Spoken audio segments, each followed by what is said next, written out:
Rokov sme sa pekne zúčastňovali obidvoch medzinárodných cvičení Globálse, ktoré sa konajú pravidelne v máji a neskôr v novembri. Minulý rok vypadlo májové cvičenie, a to z titulu, že hlavní organizátori z jaru nemali nejak čas, ale proste mali nejaké problémy, takže májové cvičenie odpadlo.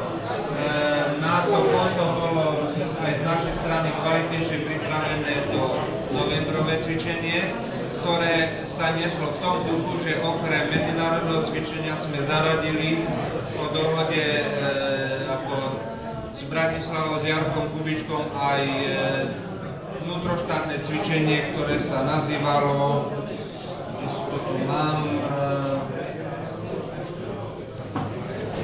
radiomaterské spojenie Púty. To sa konalo 12. novembra 2011. O tomto cvičení vás viem bližšie informovať neskôr tu v učebni. Kto má o to záujem, budú tam aj ukážky nejakých videí a fotografií z tohoto cvičenia, nejaký pokec okolo toho.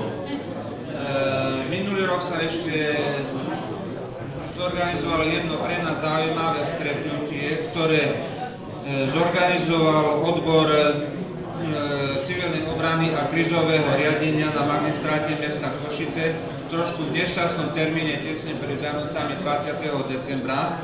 Napriek tomu sa na tomto stretnutí zúčastnilo vyše 25 pôvodných zástupcov z profesionálnych záchranárskych organizácií, ako je Hasičský zbor, Červený kríž, rôzni zástupcovia za mesto, kraj, župu, ale aj viaceré skupiny dobrovoľníckych záchranárskych skupín, kde sme sa mohli navzájom informovať o našich aktivitách. Ja som sa tam zúčastnil spolu s Radom OM Greenway Emil a mali sme tam prezentáciu o našich aktivitách a tá prezentácia, myslím si, že veľmi ako dobre zapadla do tohoto rámca a jednak aký máme potenciál, a po tom stretnutí sa ohlasili aj tie dobrovoľnícke skupiny s rôznymi otázkami ohľadom možnej podpory spojení.